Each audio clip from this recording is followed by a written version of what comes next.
ఎవరెవరు వాణి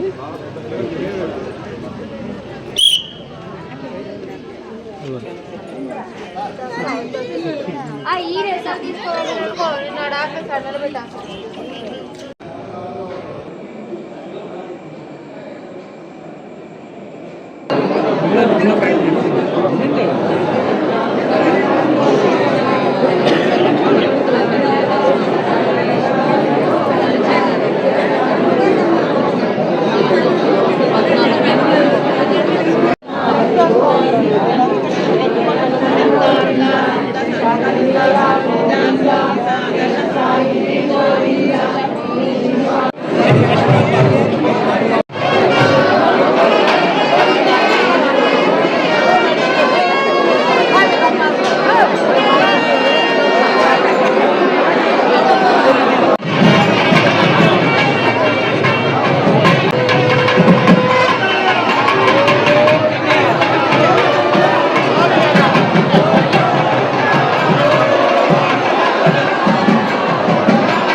వచ్చేసారు ఎందుకు తీసుకురండి.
కోటి దేవతలు భూమికి వచ్చే పర్వదినం ముక్కోటి.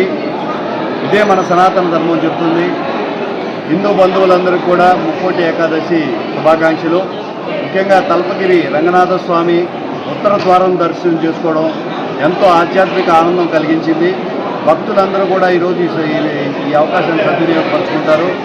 అభివృద్ధి పదంలో ముందుకు దూసుకుపోతున్న కూటమి ప్రభుత్వం ఈ కొత్త సంవత్సరంలో ముక్కోటి శుభసూచకంగా మరో అడుగు ముందుకేసి మరింత అభివృద్ధి సాధించాలని కోరుకుంటూ ప్రజలందరికీ అధ్యక్షుడు డిప్యూటీ సీఎం పవన్ కళ్యాణ్ గారి తరఫున కూటమి ప్రభుత్వం తరఫున ముక్కోటి శుభాకాంక్షలు తెలియజేస్తున్నాం. రంగనాథ స్వామి వారికి ఎంతో ముఖ్యమైన వైకుంఠ ఏకాదశి ఈరోజు మనం ఇప్పుడే జరుపుకోవటం జరిగింది. స్వామివారు ఉత్తర ద్వారం నుండి భక్తులకి దర్శనం ఇవ్వటం జరిగింది. భక్తులందరూ కూడా స్వామివారిని దర్శించుకున్నారు. ఇప్పుడే ఈ స్వామివారిని అలంకార మండపంలో వేయించేపు చేయటం జరిగింది. అలాగే క్యూ లైన్లోని భక్తులను కూడా దర్శనానికి అనుమతించడం జరిగింది. ఈరోజు ఇక ప్రత్యేకంగా కార్యక్రమాలు ఏం లేవండి. అంత ఉదయం ఇప్పుడు 4 గంటల నుండి రాత్రి 11 గంటల వరకు కూడా నిరంతరంగా స్వామివారి దర్శనం భక్తులకు ఉంటుంది. ఉత్తర ద్వార దర్శనం 31వ తారీఖు నుండి 9వ తారీఖు జనవరి 9వ తారీఖు వరకు 10 రోజులు కూడా ఉత్తర ద్వార దర్శనం ప్రతిరోజు సాయంత్రం 6 గంటలకు ఉంటుంది. ఈ రోజు రాని భక్తులు ఏ రోజు వచ్చినా కూడా ఇదే పుణ్యఫలం దక్కుతుంది. భక్తులందరూ కూడా గమనించి ఈ రోజు రాని వాళ్ళు ఆ 10 రోజుల్లో ఏ రోజైనా వచ్చి స్వామివారిని దర్శించుకోవాల్సిందిగా మనం చేస్తున్నాం. ఈరోజు వైకుంఠ ఏకాదశి పర్వదినం సందర్భంగా 50 మంది భక్తులకి వైకుంఠ ఏకాదశి శుభాకాంక్షలు. ముఖ్యంగా మన నెల్లూరు జిల్లాలో శ్రీ తల్పగిరి రంగనాథ స్వామి వారి దేవస్థానం వైకుంఠ ఏకాదశి పర్వదినం రోజు ఉత్తర ద్వార దర్శనం ఉంటుంది 4 గంటలకి. అది ఇప్పుడే పూర్తయ్యి అంగరంగ వైభవంగా స్వామివారు మండపంలో ఉత్తరముఖంగా వేంచేశారు. ఇది మన భారతదేశంలో ముక్కోటి వైకుంఠ ఏకాదశి అంటాం. ఇది మన భారతదేశంలో మొట్టమొదటి తమిళనాడులోని శ్రీరంగంలో వైకుంఠ ద్వారం దర్శనం చాలా విశేషంగా మన పురాణాల్లో చెప్తారు. ఆ తదుపరి భారతదేశంలోనే 2వ స్థానంలో మన నెల్లూరు నగరంలో పినాకిని నది తీరాన ఉన్నటువంటి కశ్యప మహర్షిచే ప్రతిష్ఠించిన శ్రీ తల్పగిరి రంగనాథ స్వామి వారి దేవస్థానం ఎంతో ప్రాముఖ్యత ఉంది వైకుంఠ ఏకాదశికి. అందుకే ఇక్కడ వందల వేల సంవత్సరాల నుంచి కూడా ఈ పర్వదినం రోజు స్వామివారిని దర్శించుకోవాలని చెప్పి భక్తులు వేలాది మంది తరలి వస్తారు. ఇక్కడికి వచ్చేటువంటి ఈరోజు భక్తులకి దర్శన భాగ్యం త్వరితగతిన అవ్వాలని చెప్పి ముందుగానే దేవాదాయ శాఖ తరఫున అన్ని ఏర్పాట్లు చేయడం జరిగింది. దీనికి సంబంధించి స్థానిక శాసనసభ్యులు మరియు గౌరవ రాష్ట్ర మంత్రివర్యులు మున్సిపల్ శాఖ మంత్రులు శ్రీ పొంగూరు నారాయణ గారు, అదేవిధంగా మన రాష్ట్ర దేవాదాయ ధర్మాదాయ శాఖ మంత్రులు శ్రీ ఆనం రామనారాయణ రెడ్డి గారు ప్రత్యేకంగా శ్రద్ధ తీసుకొని దీనికి సంబంధించి ముందుగా అన్ని శాఖల అధికారులతో కూడా 2 సమావేశాలు ఏర్పాటు చేయడం జరిగింది.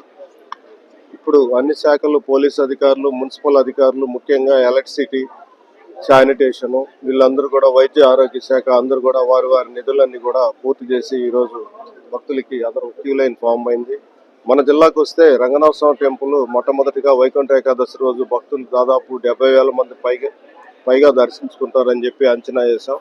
తదుపరి మన పెంచలకోన క్షేత్రంలో కూడా లక్ష్మీనరసింహస్వామి దేవస్థానంలో కూడా ఈరోజు వైకుంఠ ఏకాదశి సందర్భంగా భక్తులు విశేషంగా దర్శించుకుంటారు. తదుపరి మన నెల్లూరు రూరల్ నియోజకవర్గంలో ఉన్నటువంటి వేదగిరి లక్ష్మీ నరసింహస్వామి వారి దేవస్థానం, అలాగే పిట్రకుంట వెల్కోట క్షేత్రంగా పేరుగాంచినటువంటి శ్రీ ప్రసన్న వెంకటేశ్వర స్వామి వారి దేవస్థానం, ఇలా ముఖ్యమైనటువంటి ఈ వైష్ణవాలయాల్లో కూడా అన్ని ఏర్పాట్లు చేయడం జరిగింది భక్తులకి. కావున ఈ విశేష హిందువులకి పరమ పవిత్రమైనటువంటి రోజు వైకుంఠ ఏకాదశి. ఈ పర్వదినంలో ప్రతి ఒక్కరూ శ్రీ స్వామివారులను దర్శించి ధరించాల్సిందిగా విజ్ఞప్తి చేస్తుంది. నెల్లూరు టౌన్ తల్పగిరి రంగనాథ స్వామి దేవాలయంలో ఈరోజు వైకుంఠ ఏకాదశి సందర్భంగా మిడ్ నైట్ నుంచి కూడా మేము తగిన ఏర్పాటు చేసుకున్నామండి. దాదాపు 300 మంది సిబ్బందితోటి ఈ క్యూ లైన్లో ఎటువంటి స్టాంపేడ్ జరగకుండా, అంతేకాకుండా ఇక్కడ బ్యాగ్ కటింగ్ కానీ పాకెట్ పికింగ్ కానీ జరగకుండా క్రైమ్ పార్టీస్ ఏర్పాటు చేసుకోవడం జరిగింది. భక్తుల సౌకర్యార్థం అన్ని విధాలుగా పోలీస్ బందోబస్తు ఏర్పాటు చేసుకొని వచ్చిన వాళ్ళకి చక్కగా దర్శనం కల్పించాలి అని చెప్పేసి ఒక భద్రతా భావంతో బందోబస్తు ఏర్పాటు చేసుకున్నాం. అన్ని ఏర్పాటు చక్కగా అల్పాద్రనాథ భగవాన్ తవ సుప్రభాతం. నెల్లూరు సింహపురి పట్టణంలో వేంచేసినటువంటి శ్రీ తల్పగిరి రంగనాథ స్వామివారి దేవస్థానంలో ముక్కోటి ఏకాదశి, వైకుంఠ ఏకాదశి మహోత్సవ ద్వార దర్శనం జరిగి స్వామివారి ఉత్సవమూర్తులు ఉత్తర ద్వారముఖంగా భక్తులకందరూ కూడా దర్శనమిచ్చే యొక్క సేవ జరుగుతూ ఉన్నది. కాబట్టి మన నెల్లూరు సింహపురి పట్టణ వాసులందరూ కూడా విచ్చేసి స్వామివారిని దర్శించి తీర్థప్రసాదం అనుగ్రహించి వారి యొక్క కరుణా కటాక్షంలో పొందవలసింది. మనకి ముఖ్యంగా వైకుంఠ ఏకాదశి అనేటువంటిది శ్రీ వైకుంఠం నుంచి సాక్షాత్తుగా విచ్చేసిన యొక్క రంగనాథ స్వామి. కాబట్టి అన్ని క్షేత్రంలో వైకుంఠ ఏకాదశి చేస్తూ ఉన్నా కూడా ఈ యొక్క దివ్యమైన యొక్క సేవ శ్రీరంగంలో ఉండే రంగనాథ స్వామి వారికి, కావేరీ తీరంలో ఉన్న స్వామికి, విశ్వాకుల వంశీకుడు రామచంద్రమూర్తి ఆ రంగనాథ స్వామి, పినాకిని నదీ తీరంలో వెంచేసినటువంటి ఈ రంగనాథ స్వామి వారు కశ్యప మహాముని పౌండరిక యాగం సందర్భంలో వారి యొక్క కోరిక మేరకు భక్తుల యొక్క కరుణా కటాక్షములకి అన్నీ కూడా వారి కోరికలన్నీ కూడా నెరవేరే విధంగా ఆ కశ్యప మహాముని రంగనాథ స్వామిని ప్రతిష్ఠ చేస్తున్నారు. కాబట్టి ఇది 5-6 శతాబ్దముల నుంచి ఇక్కడ ఆలయం ఉన్నట్టుగా ఆలయ చరిత్ర ఉన్నది. మనకు ఉండే అన్ని ఏకాదశుల్లో కన్నా కూడా ఈ ఏకాదశి మహాపుణ్యఫలమైనటువంటిది. ఈ ఏకాదశి రోజు స్వామిని కనుక దర్శనం చేస్తే సంవత్సరంలో వచ్చే అన్ని ఏకాదశులు దర్శనం చేసిన యొక్క మహాపుణ్యఫలము. కాబట్టి ఈరోజు స్వామిని దర్శించి వారి యొక్క అనుగ్రహం పొంది కరుణా కటాక్షములతోటి ఆయురారోగ్యములతోటి అందరూ సుఖశాంతులతో వర్ధిల్లాలని చెప్పని శ్రీ రంగనాథ స్వామి వారిని ప్రార్థిస్తూ మన సింహపురి పట్టణవాసుల భక్తులందరికీ తెలియజేస్తున్నాను. కాబట్టి ఏకాదశి పవిత్రమైన ఏకాదశి భక్తులందరూ ఇచ్చేసి స్వామిని దర్శించి వారి అనుగ్రహం పొందవలసిందిగా కోరుతూ మనవి చేస్తున్నాను. ఫస్ట్ తల్పగిరీసాయ రంగనాథాయ మంగళం. ఈ వైకుంఠ ఏకాదశిలో 10 రోజులు స్వామి శ్రీవైకుంఠం నుంచి దర్శనం ఇచ్చిన యొక్క రోజులు 10 రోజులు ఇవాళ నుంచి. వైకుంఠ ఏకాదశి అంటే వైకుంఠంలో సాక్షాత్తుగా స్వామి నిద్రావస్థ నుంచి లేచి ఈ దేవతలందరూ కూడా స్వామిని ప్రార్థన చేసిన మేరకు ముక్కోటి ఏకాదశి, ముక్కోటి దేవతల ప్రార్థన మేరకే ముక్కోటి ఏకాదశి అని వైకుంఠం నుంచి స్వామి అనుగ్రహాన్ని అందరికీ కలిగజేసినారు కనుక వైకుంఠ ఏకాదశి అంటారు. ఈ ఏకాదశి ఇవాళ మొదలు ఇంకొక 9 రోజులు రేపటి నుంచి సంధ్యాకాలంలో 6:30-7 గంటలకి వైకుంఠ ద్వారంలోంచి స్వామి వేంచేస్తారు. వారి యొక్క దర్శనమును ఇవాళ కలగకపోయినా కూడా రేపు కూడా వారు దర్శనం చేసుకుని వారి యొక్క అనుగ్రహం పొందే యొక్క అవకాశం 9 రోజులు ఉంది కనుక భక్తులందరికీ కూడా ముఖ్యంగా మనవి చేస్తున్నాను.